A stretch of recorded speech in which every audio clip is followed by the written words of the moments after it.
I want you to go into the New Testament, again, if you have a Bible or maybe an app on your phone, and go to the book of Hebrews.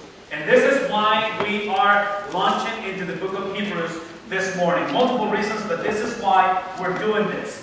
What you're going to see right now on the screen, you're going to see something that has to do with something that is extremely popular in our culture. I'm a big social media guy.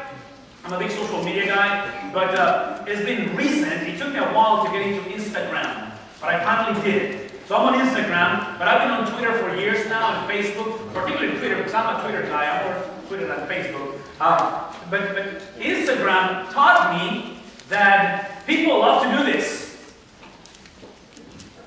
Now, can someone tell me what's the common denominator of those pictures? What do we call it? Selfies. Have you heard that before?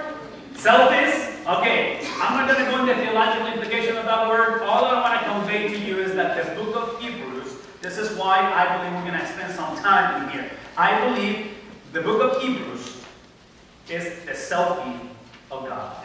And I'm going to try to show you that because just in case that you don't know, the definition of a selfie is basically a type of self-portrait photograph typically taken with a handheld digital camera or camera phone. And again, selfies are typically associated with social media or social network. So think about it for a second, because here's what I want you to think for a moment. We have begun this whole, I want to use the word holiday season, or again, religious holiday view that we call Lent. Our culture celebrates through multiple venues just the preparation to the one single cornerstone of our faith, which is basically Easter, the resurrection of the Christ. And what I want to tell you right now is that selfies are very important in the economy of God. Not your selfie, God's selfie. So if God was going to do a selfie, I believe that selfie walked among us 2,000 years ago. Okay, I'm going to say that one more time. If God ever taken a selfie, it came through a virgin 2,000 years ago.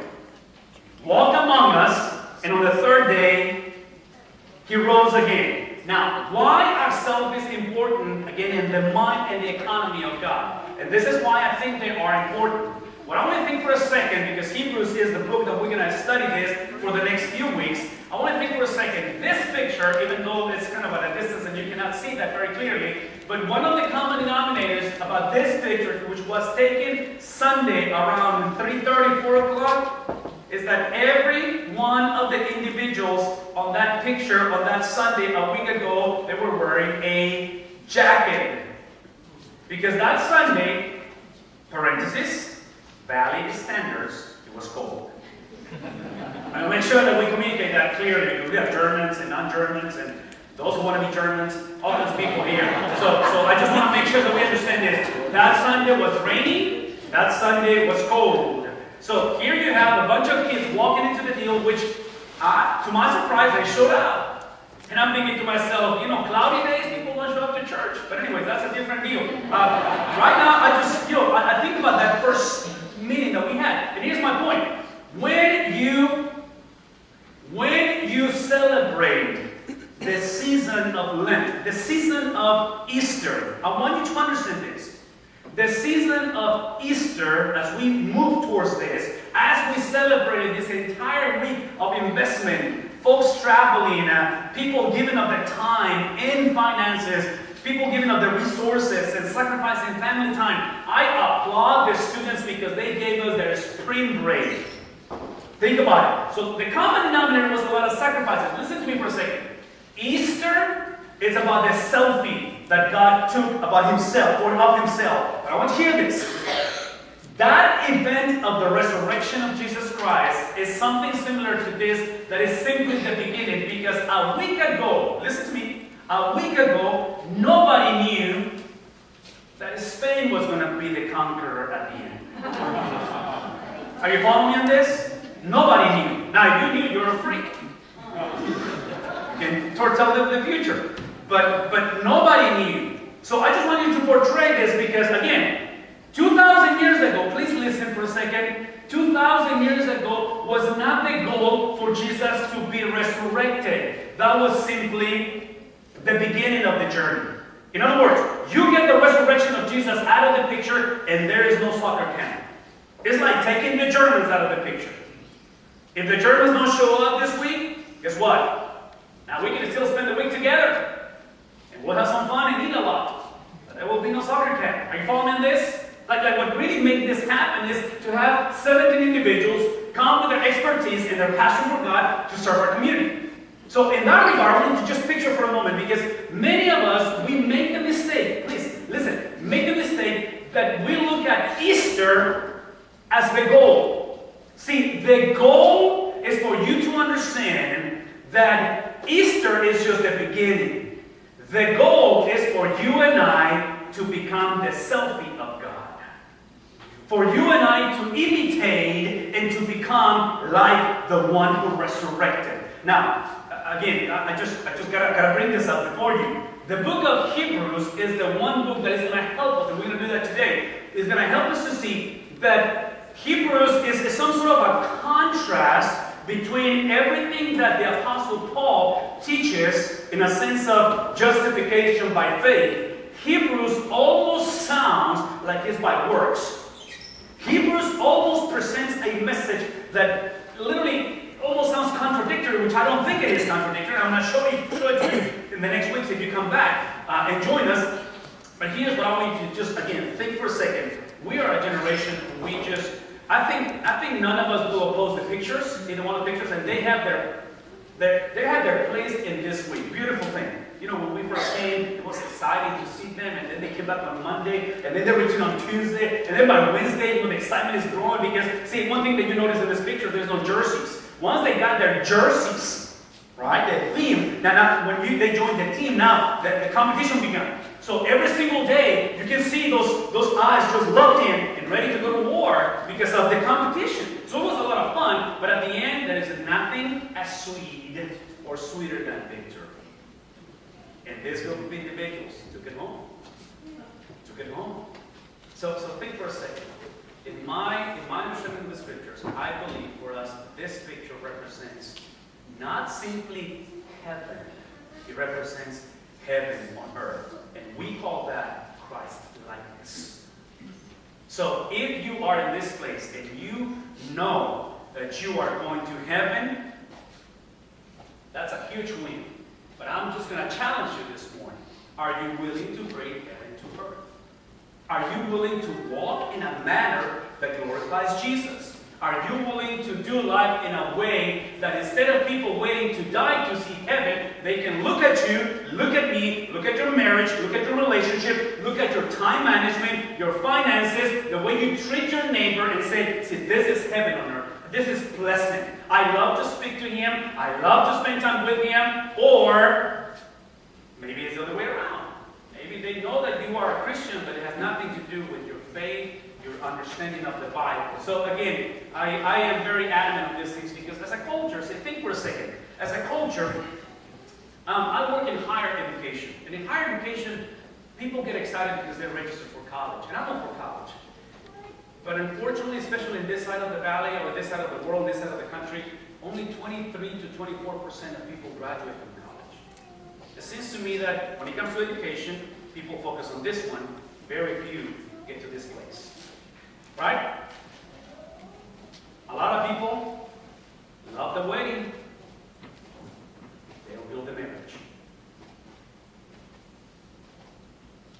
Right? A lot of people receive Jesus. They just make decisions that have nothing to do with the scriptures. They struggle with forgiveness. They struggle with holiness. So I think this is why we're going to spend some time looking at the book of Hebrews. So pull out your hand up. Let's just go through a couple of principles in here that I want to convey to you and just invite you to look at with me. And I believe the scripture speaks and really, again, helps us to understand the message of salvation this morning. Here we go. Let's talk about this for a second. When it comes to the book of Hebrews, the Bible begins by saying, talking about the selfie, okay? The selfie of God, Jesus Christ. The Bible says this, in the past, God spoke to our forefathers through the prophets. And in the past, listen to this, verse 1. He spoke to the fathers through the prophets at many times and in many various ways. So on your handouts, what I want you to understand, what I believe that the writer of Hebrews is inviting us to look or to think or to look at for a second. Hey guys, it's not working. My deal is not working. Is that it's not simply or focused on the why, but it's on the how. Based on your handout. Meaning, what I want to think for a second is, the writer of Hebrews, if we're going to look at the selfie of God, which again is used that portrait of who Jesus is, and if the goal is not for us to simply go to heaven, but to bring heaven to earth, we have to understand that the way God revealed himself, Hebrews is not concerned about why he revealed himself. Hebrews is concerned about how he revealed himself. So verse 1 says that in the past, he has revealed himself through the prophets. He spoke and he revealed himself to our forefathers, and he did it in many different ways. Here's the bottom line. The selfie of God, Jesus Christ, is the complete revelation of God. Is the complete. Now, please listen to this for a second because I don't want any confusion with this. This is what the Bible describes as progressive revelation. In the past, he used to be represented through a column of fire, a tabernacle, a temple, the law, right? Jesus in the New Testament becomes the fulfillment of everything that he represented or he conveyed to the nation or to the world. So it's not that this is better than this one. All that it means is that, watch this. This right here, Jesus Christ, the selfie of God, is the promise or the fulfillment of what was promised here. In other words, every single thing that he conveyed to the prophets was pointing towards Jesus. Everything that was happening. So just listen. As we look at this week of work and investment and just everything that happened, I want you to know that as much as we love soccer, as much as we love just enjoying the fellowship with people from other parts of the world, meeting people, and new places in the community, and everything that we did, as much as we did all that, listen, it's all about the fulfillment. It's all about Jesus. Jesus is the reason why we did what we did.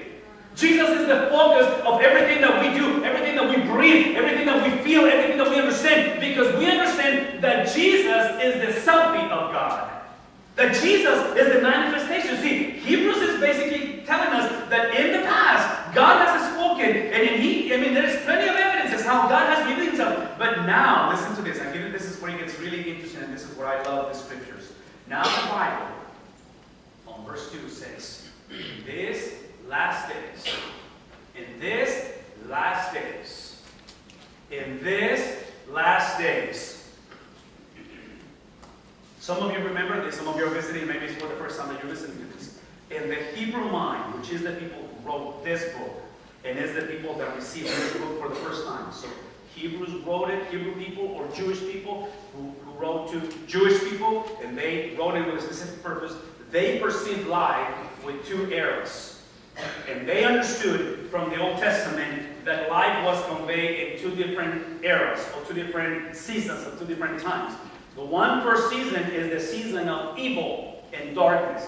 And trust me, these people knew about evil. A lot of calamities, a lot of tragedies. David writes in the Psalms and says, why is it that the evildoer prospers?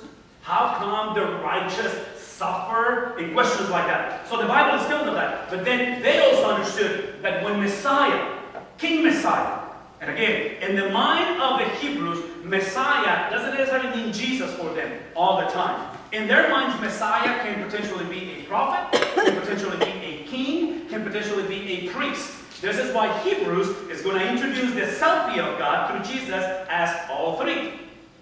Jesus is going to be a prophet, Jesus is going to be a king because he's King of Kings, and Jesus is going to be also, again, this voice of God has been also a priest. So these two eras that we have talked in the past before, they saw him as evil and then righteousness, meaning when Messiah shows up, he's going to make things right. Here is the challenge that the Jews did not understand, and we now understand because of the fulfillment of the promises, because of the selfie of God. We understand now that these two eras are not side to side. They are overlap. And the reason why they overlap, and I'm just going to move ahead of myself, because see, the Bible is portraying